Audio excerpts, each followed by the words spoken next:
So I'll start anyway. Hey, I'm Saul from Israel. I grew up in Australia. Can everyone hear me? Yeah. And can you hear me now? Yeah. Even better. If you want me to use it, just put your hand up. I think they're recording. Oh, they're recording. All right. So we'll use it. So you've probably heard about Israel and cannabis and how we're leading the world in research and development. I'm somewhat responsible for that message that you're hearing. We've gotten close to 500 million views online of our media channels, of our information channels, and Israel truly is a leader in the medical cannabis scene globally, and it's happened because Israel is really a very small country. This doesn't look like it's going to work. All right, ignore the slides. We're very, very small. But hopefully the picture works. Tech, anyone? No. There, maybe. Yeah. All right, so it is working. We're a very small country. You see the size of Israel and how it fits into Florida. We're 8 million people. I think we just in the census crossed 9 million people. So what does that mean? It means, number one, when in 1990 a first patient sued the government said, okay, you can grow cannabis. It was a lady named Dorit Cohen who started a company called Tikkun Olam, who you may have heard of. They have a US subsidiary called Tikkun. They're the oldest medical cannabis grower, and it was birthed out of a desire for patients to receive last-line therapy. For Mrs. Cohen, it was for asthma. No other medication on the planet was working. Cannabis did work. She appealed to the Bagatz, the High Court, and was allowed to grow her own cannabis. We're very smart people, us Jews, so someone else sued the government, could also get cannabis. She had to get it from Mrs. Cohen. Third patient came in, said, no, I want to grow my own. We ended up with like a collective system until 2004, where patients got medical cannabis for free. You went to a grower, the grower grew cannabis. That's a really bad system because there is no money to operate. You're not growing the highest quality product that you can give, and you're always consistently constrained. So in 2014, we established the Medical Cannabis Agency, the IMCA in Israel. It's under the Ministry of Health, and started to regulate cannabis. How do patients receive a prescription? How do doctors receive certification? Where do you pick up your medicine? And today, over 180 doctors have been certified in a 10-day course. Pharmacists, nurses have been certified in a different variation of the course. I've done the course.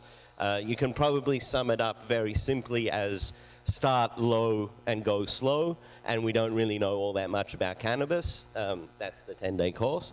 And then you got to figure it out yourself. So today there are hundreds of license applications, 50,000 medical cannabis patients, and these patients are typically really, really sick. So they're compromised patients. They're getting it as last-line therapy, and it's not first-line therapy yet in Israel, as advanced as we are on the R&D side, and we can do research. That's the major difference is all the institutions in Israel can make an application to do FDA-level research without a DEA license, and that's what we do. So from a research perspective, from a growth perspective, Israel's leading in agri-tech.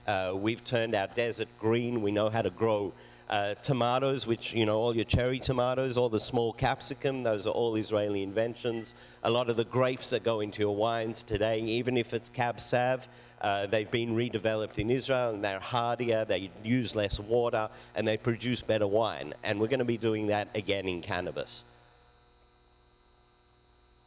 Sorry about the slides, but we're number one in startup funding in the world. We have the highest number. I can send the slides to anyone afterwards if you want.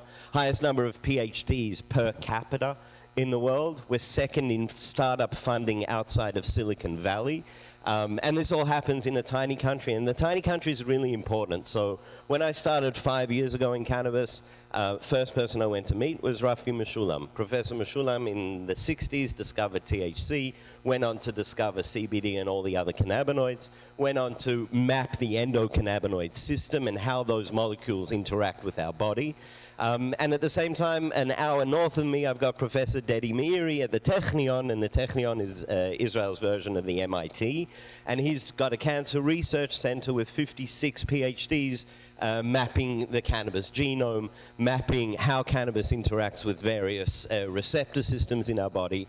And so this small country is really important. And when we say we've got 50,000 patients who are currently in the program, we've probably got 125,000 patients who have been in the program, passed away. They may have stopped using cannabis. We've recorded that data since the beginning.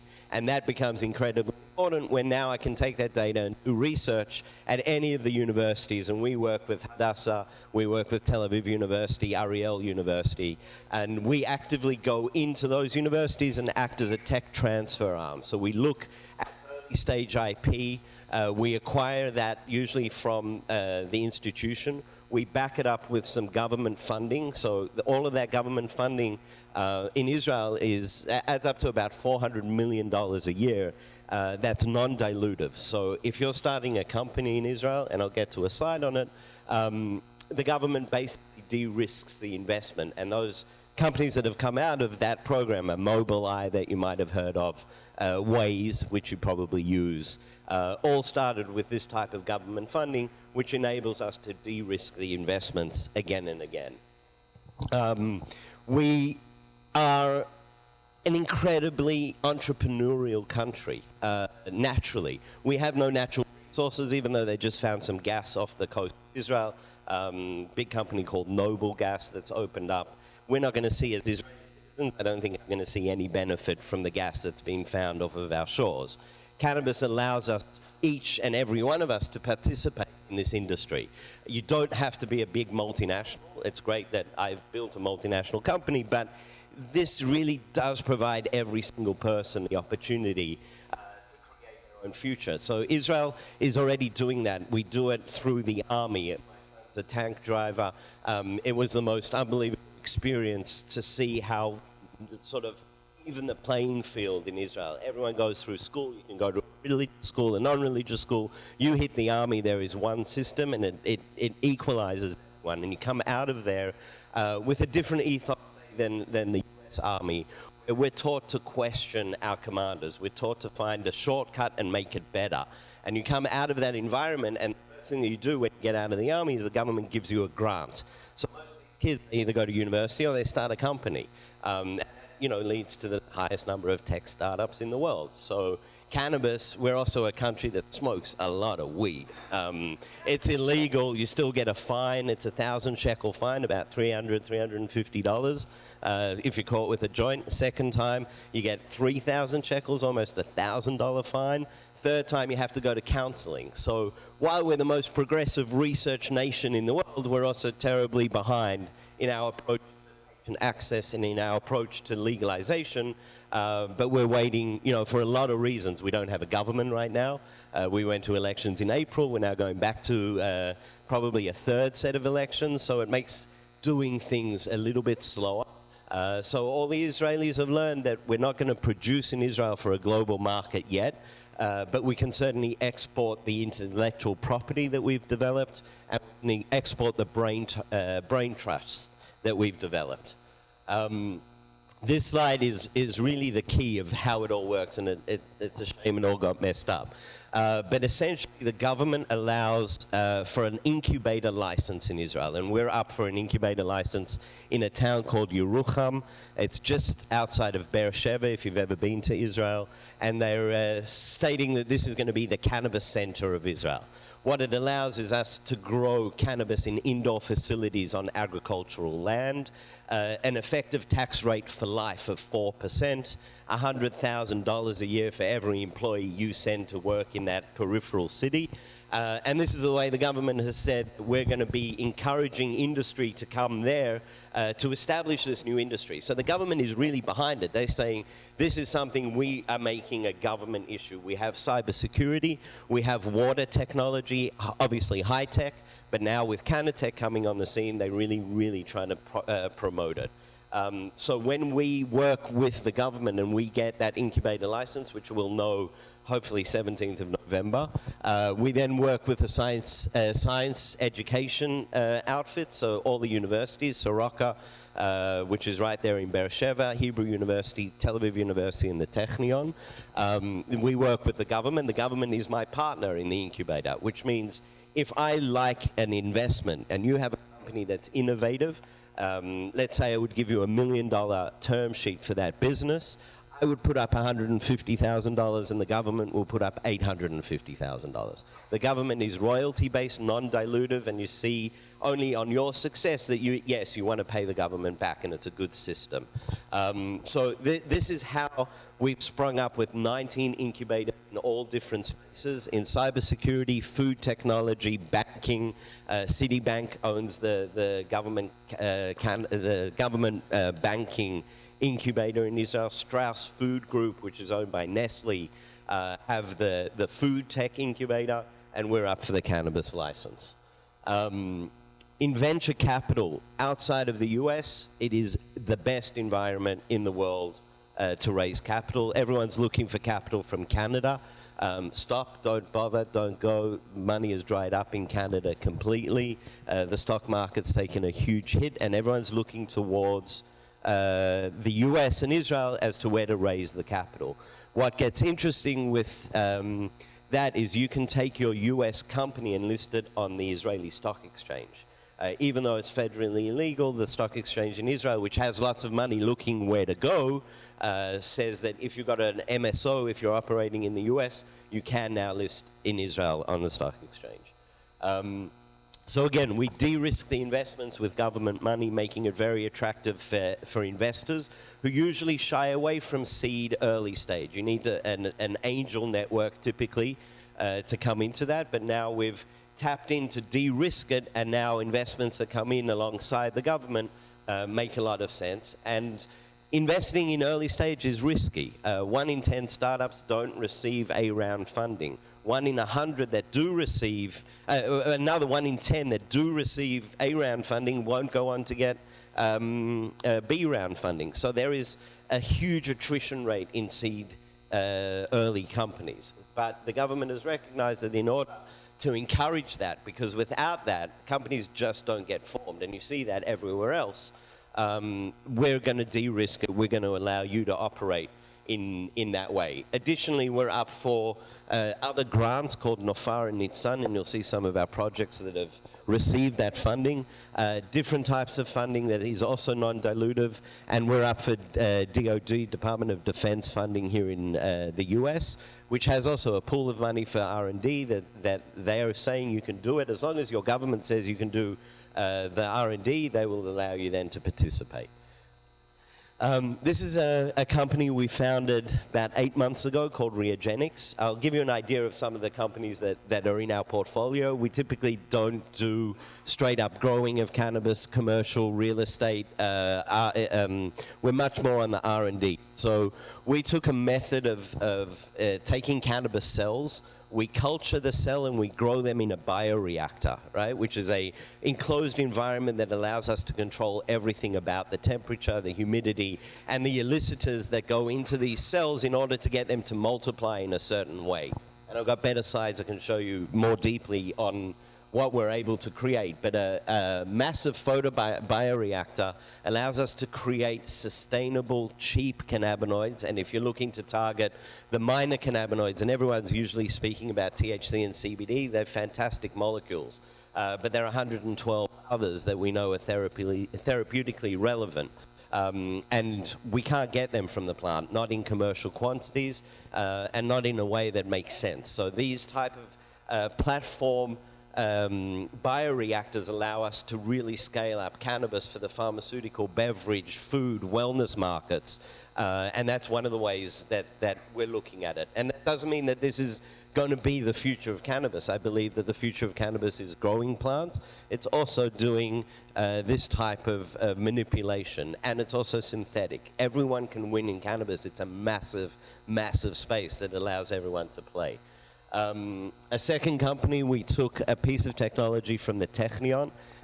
It was a delivery system that allows molecules to cross into the eye. So when you put an eye drop in your eye, you're treating usually external eye disease. With this delivery method, we can now treat internal eye disease. My son lost his eye at the age of, I guess he was 8. Someone hit him in the eye with a cricket bat. And I've been very interested in how can we reverse sort of trauma and damage in the eye, and that led us to open this company.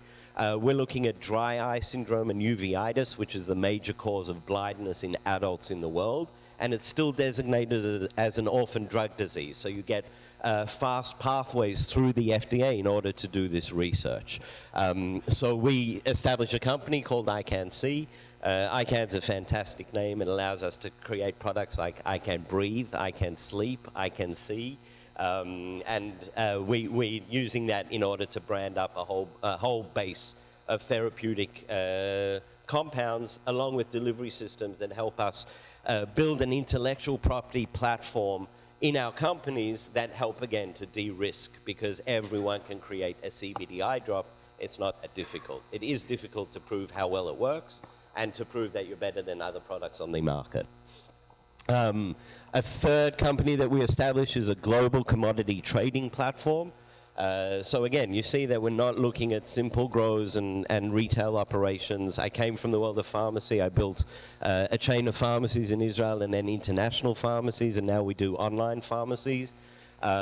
This is something that allows us to trade with governments. This platform is hopefully going to be adopted by the Colombian and Lithuanian government in order to trade cannabis. We're in negotiations with a merchant bank in order to bank cannabis, but we want to be the Glencore of cannabis trading. We took this algorithm from the diamond industry, where they built out a full diamond commodity trading house together with futures and tenders. And now we're anchored by over 44 countries on the platform.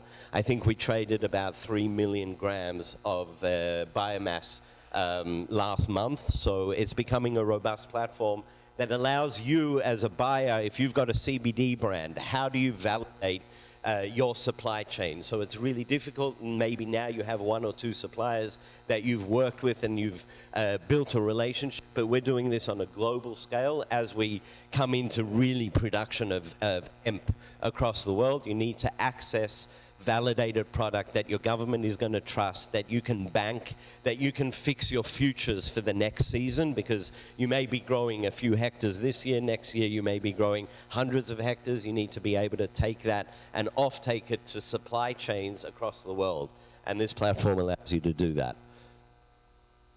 We also own a manufacturer in Israel that's GMP and FDA certified. CBD in Israel is just like THC. It is a narcotic. You have to have a cannabis license in order to get that. Until December 31st. From January 1st, it is now a food additive, very much along the lines of what the Farm Bill has done here, without the clarity of where CBD fits within the Farm Bill. Israel's going, according to the EMA, it's going to be 0.2% THC in your product.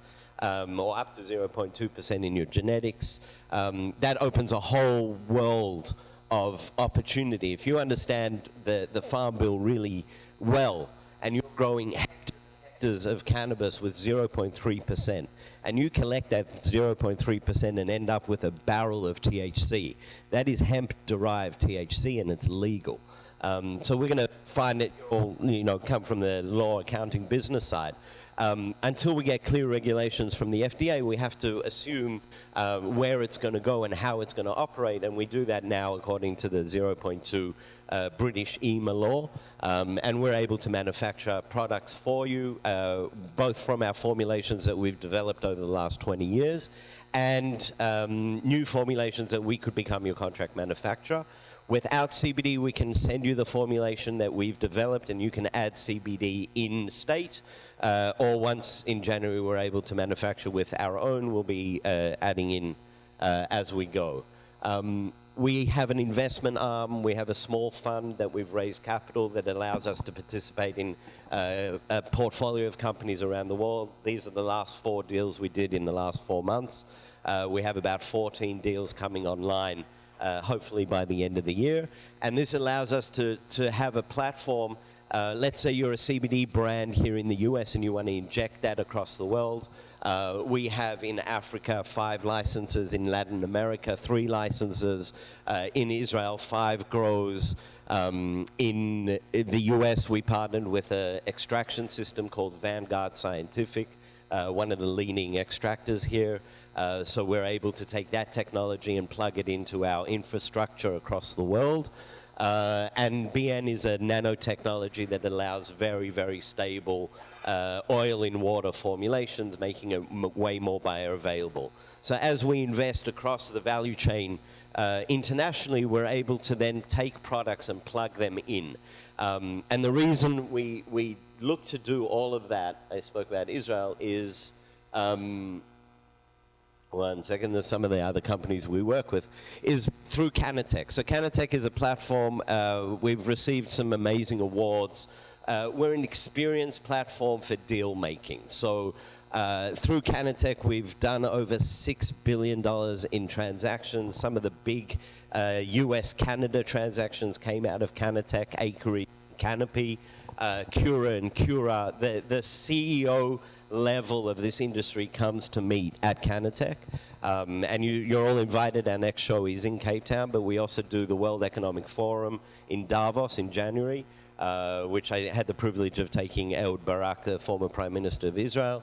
And we see an incredible amount of deals. So when you're a CBD manufacturer and we're looking to do something in Africa, CannaTech becomes a platform that allows me to release brands into infrastructure that we have and validated value chain that we've established across the world. So now we can take local products and really and truly make them global products, and that becomes really, really exciting.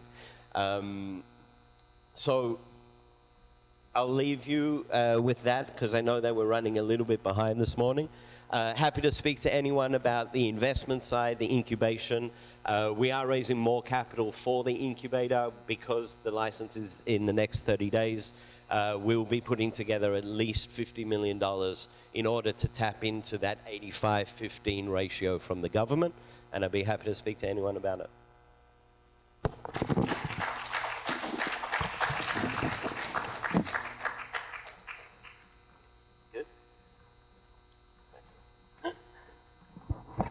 Thank you very much, Mr. Saul Kaye, true innovator in the industry.